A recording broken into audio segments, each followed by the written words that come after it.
দেশের মালিকানা জনগণের কাছে ফেরত দিতে হবে বলে মন্তব্য করেছেন বিএনপির স্থায়ী কমিটির সদস্য সালাউদ্দিন আহমদ।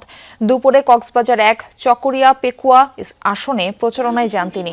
চকরিয়ার দুর্গম বলু বিল ছড়িতে নির্বাচনী জনসভায় যোগ দেন বিএনপির এই শীর্ষ নেতা।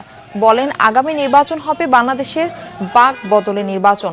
এই দেশ যেন আর কোনোদিন ফ্যাসিবাদ ও স্বৈরাচারে ফিরে আসতে না পারে, সেজন্য সংবিধান সংশোধনের প্রয়োজনীয়তার কথা বলেন তিনি।